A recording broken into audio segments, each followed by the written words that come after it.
Um, ooh, ah, ooh, ah. Chat, enjoyers of the Impala community. What is going on? It's your glorious king. So, I'm recording this a second time. 30 minutes into recording, the electricity shuts off.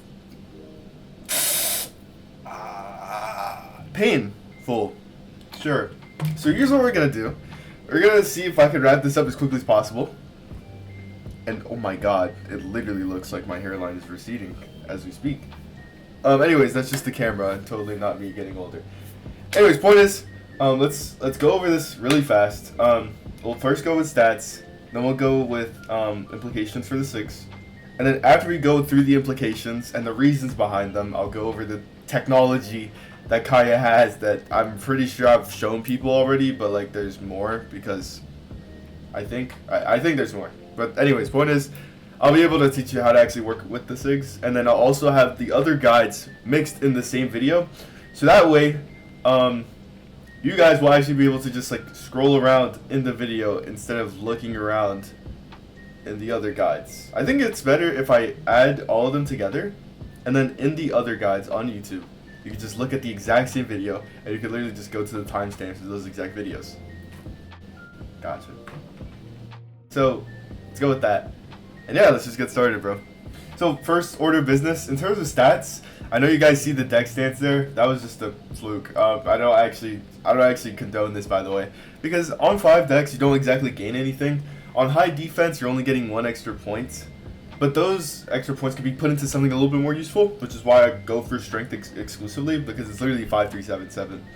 Like, it just sounds powerful. It sounds like power. So not only does it sound that way, that's exactly what it is, because 8 speed literally makes you inherently much weaker. And it doesn't help because they gutted Kaya's kill power, or mostly Bo's kill power over the last couple months. So it's not really helpful. It's kind of scary, to be honest. Point is though, in terms of stances, strength is just the most practical one. On 5, you still don't really receive anything true combos wise. In terms of the feel, it'll just be better. Like, I can't objectively get rid of that fact. You know what I mean? It's always nice to have less frames. That's if it even is less frames. I'm pretty sure it's just like minus like 0.3 or something. But it's enough to kind of feel the difference. So I would just avoid having deck stance for now. And then in terms of defense, it's like having 6 isn't bad, but 7 for Bo is especially important. It's just really good to have that to stay at that speed. It's not a marginal difference, but in terms of speed, it is always like really helpful, especially in like those last scenario touches, especially like depending again on the weapon you're up against. So let me just keep it simple. Strength is definitely the wave. Now here's what's gonna happen next with the guide. I want to help you guys out with like SIG implications. So we're gonna go with spear first. So after we finish SIG implications for both spear and bow, then we can go into like the tech part. But I want to show you guys how to actually use the SIGs properly first. So let's just go ahead and start with that. So iron's running off, of course. Her hitbox is off. So whenever I use the SIG in the free-to-play fighting game, the very first thing that you want to do when you're experimenting with the character is understanding like the initial hitbox, which is just the first hitbox that comes out on both dash impulse and without it. Just so you understand how it works, like pretty much immediately, because the other hitboxes you're not really supposed to worry too much about unless you're labbing something out, which is completely different. But what I do is I just go into the corner, go for the dash impulse version of a SIG, and then I also just go for like the regular version, just to see, just to really see how it plays out. And in this case, after a little bit of labbing, you'll notice D-Sig goes a little bit under half the stage, and dash N-Sig does the exact same thing. So it's really important in the sake of conditioning somebody, because if you see somebody in the air, you'll have pretty much immediate cause to go for something like, oh, D-Sig if you condition them close to the ground already.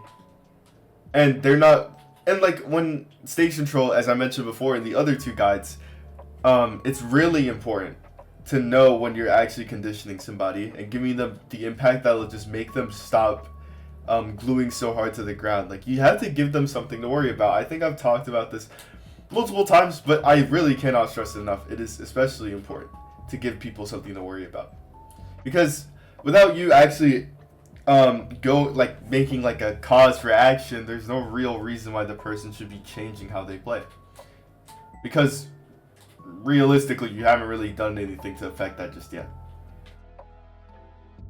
Now, in terms of this D-Sig, very simple application. It's just like stack sig, not really much else to say, and it also covers a little under half the stage. So what I'm getting at is it's just very basic in terms of like its application. It's like it's roughly the same thing as Orion D-Sig, but it's not as it's obviously not as big of a sig.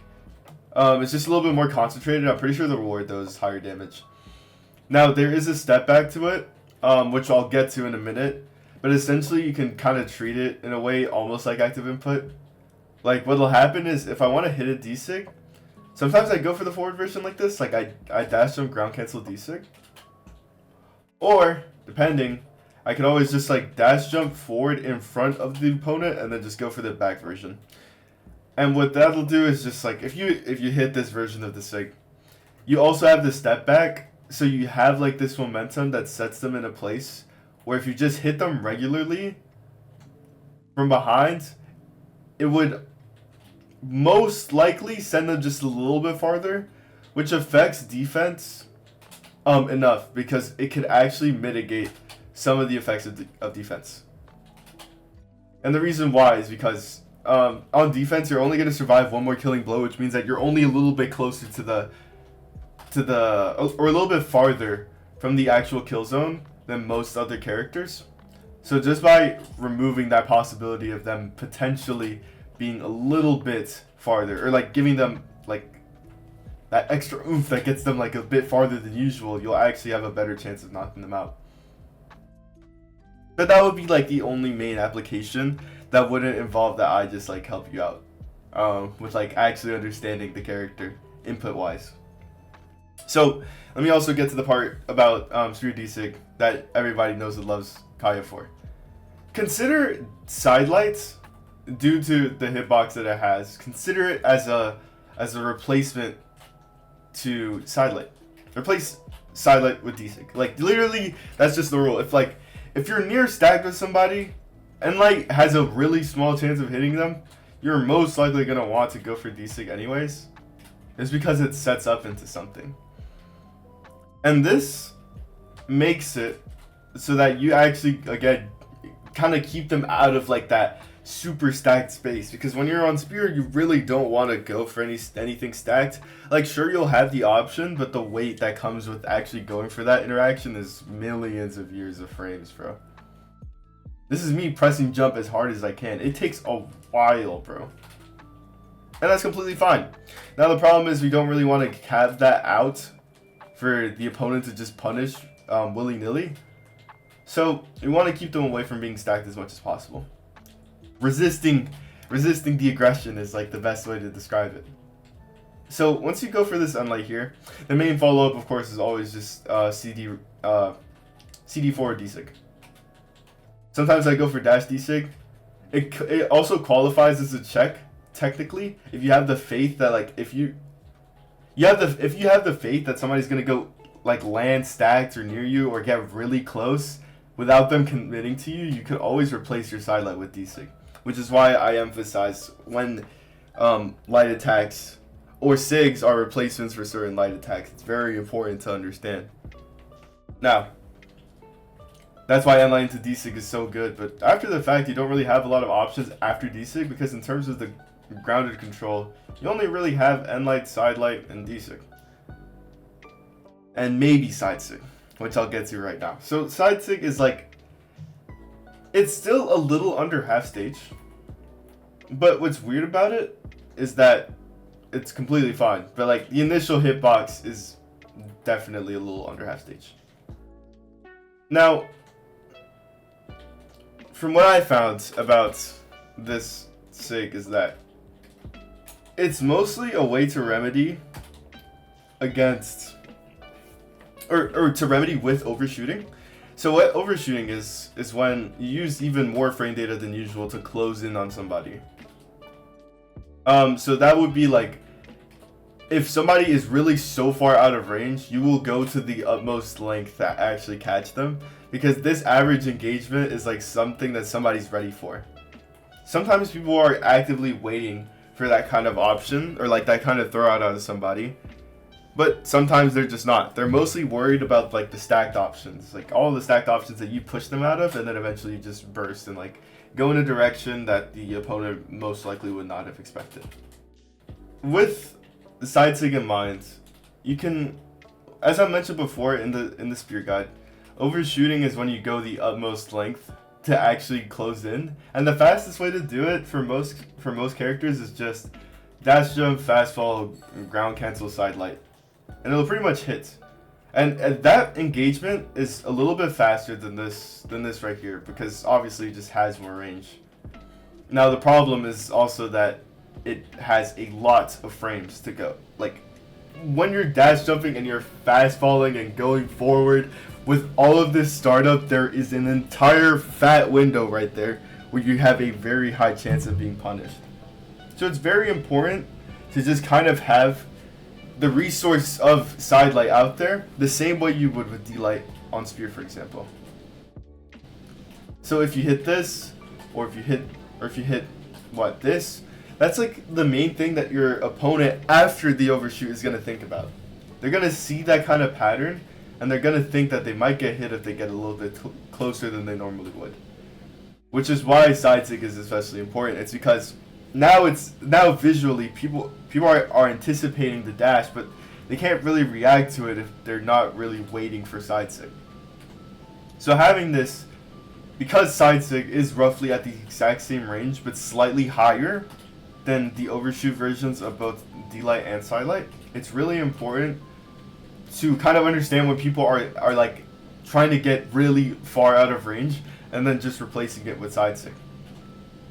Just to give them another reason to like be really worried and not really have like their foot in the door just yet.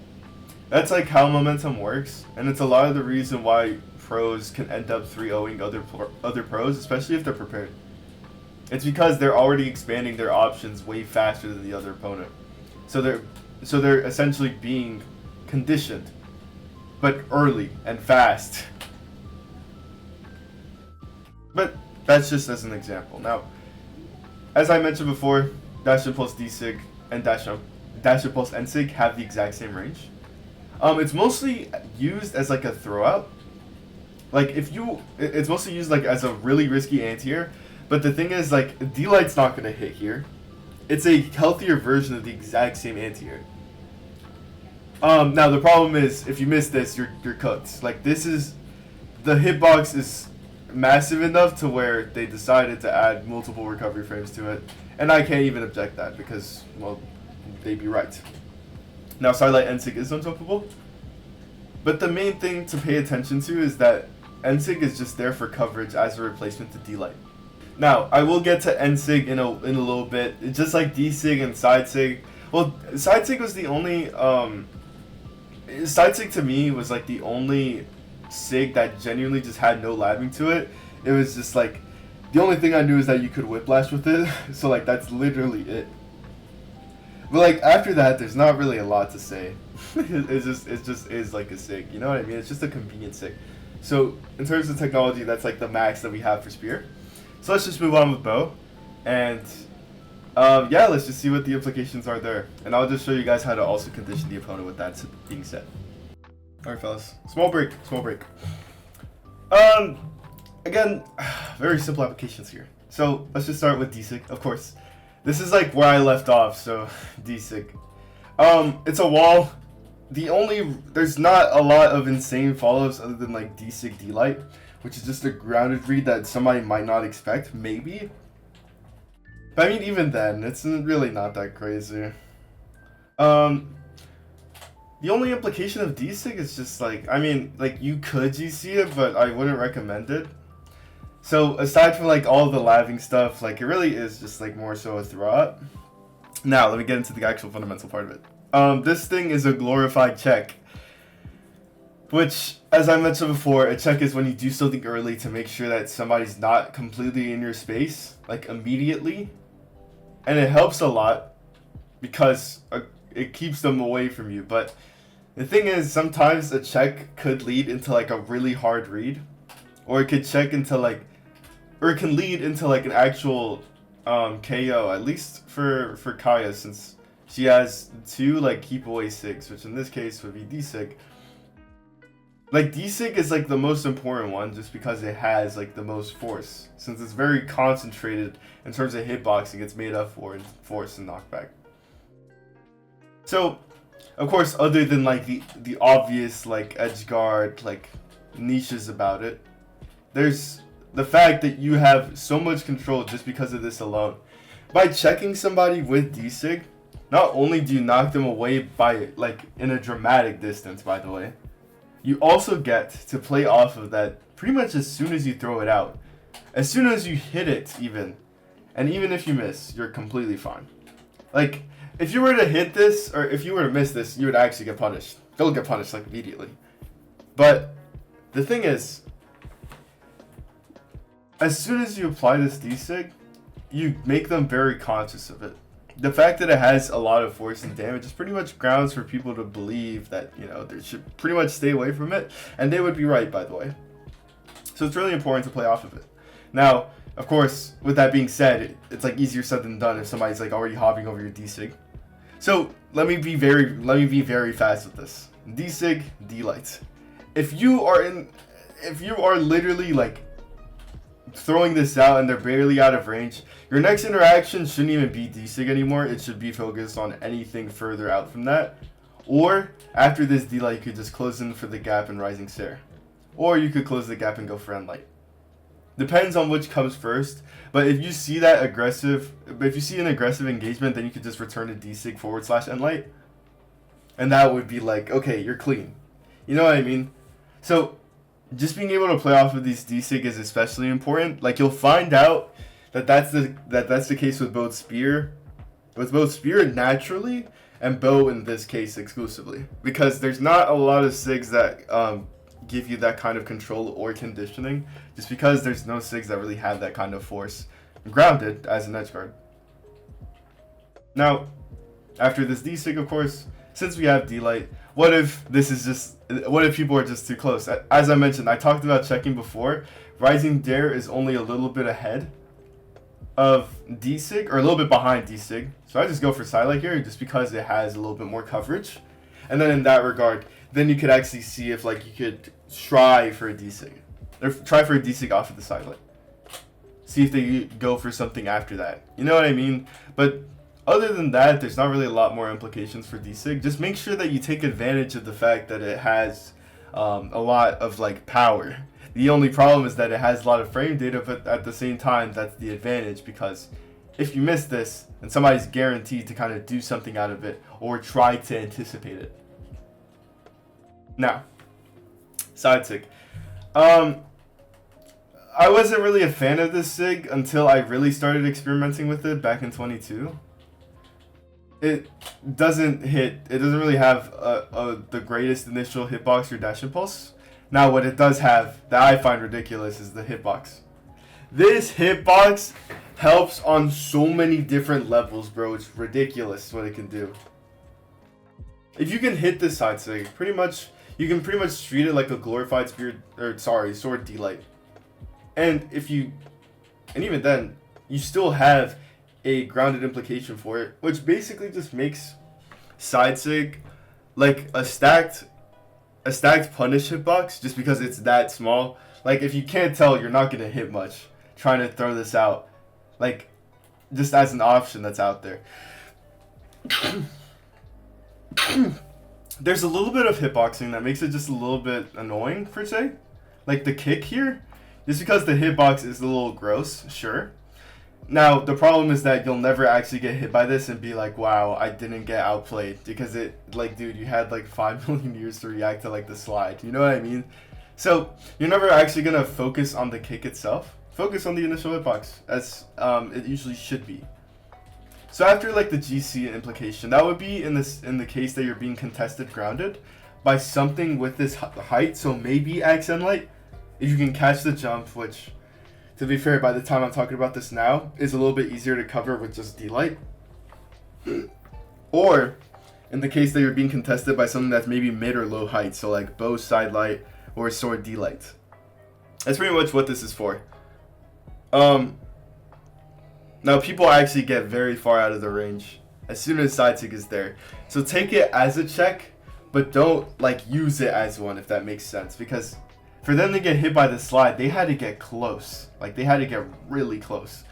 So as soon as that side sig hits, they'll pretty much know that they just got contested from the stacked hitbox. And they'll try to just like look for opportunities to kind of stay away from it. Or at least be conscious of it. So then you can actually play off of the side sig properly. Now, as I mentioned before, this side sig is a mostly an aerial whiff punish. What that means is like, let's assume, right? You're playing as the Brim player and you're trying to like hit something, or like you think that like maybe you can check somebody with this, or like with Sayer, and you just happen to miss because the Kaya didn't give in. And then after this entire sequence, you pretty much just go for the side sig. Now, I can't show you in training mode because it just looks sloppy, but trust me, if somebody drifts into you, you can play off of side sig and D-light at the same time. In this case, it was literally that kind of Sayer. So it was like far, and like they didn't drift into us, so D-light is usually the better option. But let's assume that you can actually anticipate this properly. You could go for side sig here. Oops, there we go. Yeah. Or what you could do after this, if you like feel the extra guts, or like you really felt like somebody might actually commit to an aerial that goes all the way forward, you could reverse it and get a better chance of actually KOing the other person. That's pretty much the implication for side sig. And as I mentioned before, just treat it as a check, but don't actually use it like one. It's just the option that you have as an aerial whiff punish. Any other sig for that kind of application is just, you'd rather just use D-sig because it has the better hitbox for that sort of scenario. So that's pretty much it for side sig. This sig to me has had the most tech because it's genuinely kind of annoying to work with sometimes. You can't whiplash off of it as consistently either, which I find to be interesting. But okay, whatever. And sig, the bow, the talk of the hour, the one sig that everybody for some reason had to fall for, just out of thin air. I was having the time of my life talking about why this sig wasn't really that great, or it was great. Like I like the sig, but is it that broken is the question. The answer, like we're like 4 years later, I can conclude that like, okay, in twos it's still a nightmare. In ones, it is not as crazy as I imagined it would be anymore. Adding startup to this sig was still kind of like my kryptonite. Like it was grounds for me to just like not really look at the character like the same in a bad way, but like dude, there were conversations being had balance wise about this character pretty much every day, specifically because of NSIG, just because it's just like, OMG, it kills so early. Whole time it just kills at fresh 140 like any other low strength character, so then it's like whatever. Sure.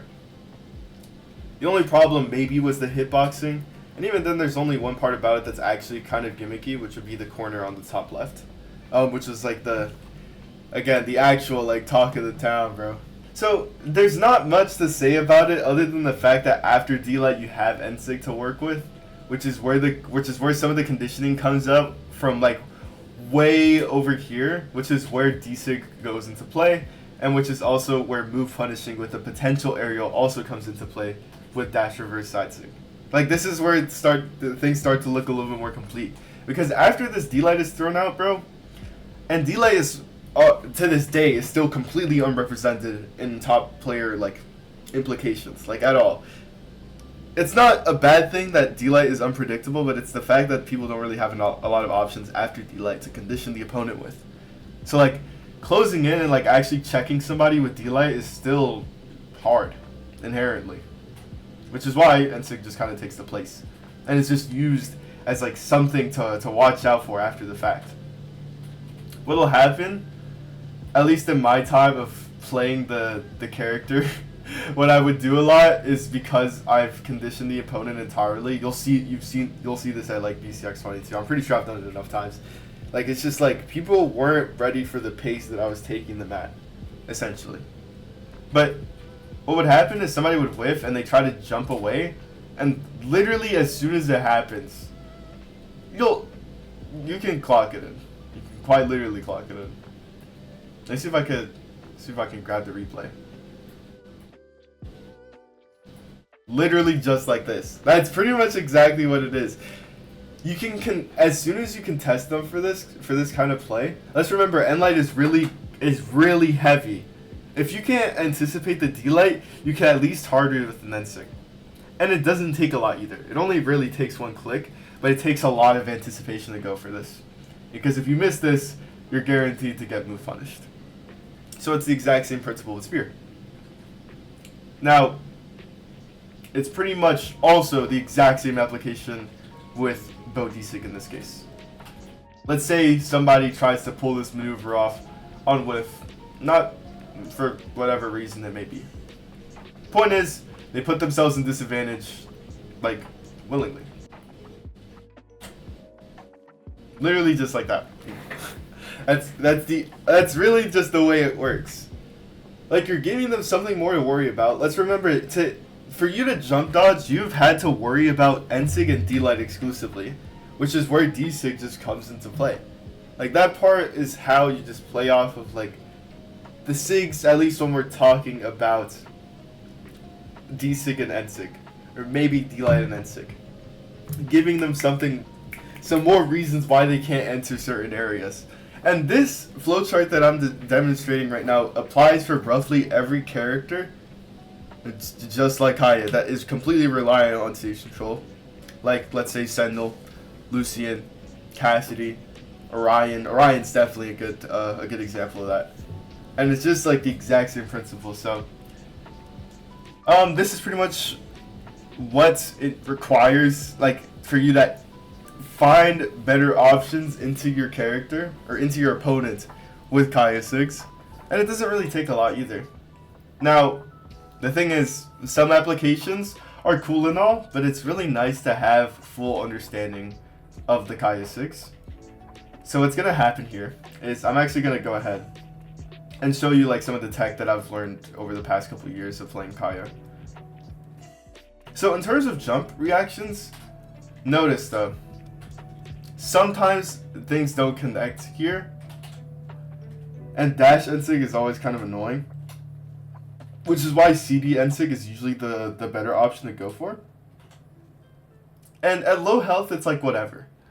But we want to worry mostly about this kind of damage. Like really high damage where the person is just that far away. I've tried everything in my experience playing like with this legend, just because CD N-Sig doesn't always cover it.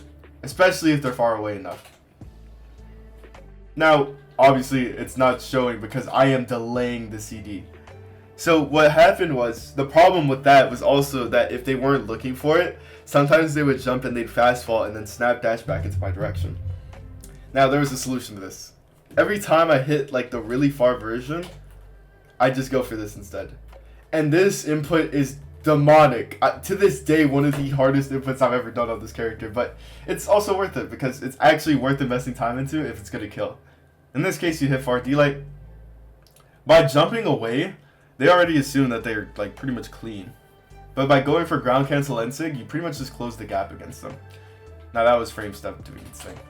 But that connects. It's not completely unjumpable though. It's actually very jumpable, but this is just assuming that like the other player is pretty much not aware of the fact that they can still get hit here. And it applies for all the other 3 upper hitboxes. We want to focus on the one at the front. Even though I've never actually said that you want to focus on the initial hitbox, but if you're lagging something out, then focus on the later ones. Guys, how long was that camera like that for? Oh boy. Now, anyways, after after that's being said, dash NSYNC is just like, it's something good to condition with, and it's a reason to, and it just gives them reason to stop jumping. But the thing is, D-Light and side sig are so potent as well that even if they're conditioned and they stay at the grounds, you still have this application right here. And if anything, it kills earlier. Now, what makes this so unlucky though is that since these commitments are extremely heavy, wake-ups destroy this thing every time. Like, even if I were to go for this right here, sometimes it connects, sometimes it doesn't. And it's a little bit inconsistent in that regard. Because if you're this close and going for desync, you're going to get woken up on. Like, easily. But the charm in it is that you always have a solution with this character. That's like why I liked it so much. The only thing you don't want to do, as I mentioned before, is miss. That's why I try to avoid it. You know what I mean?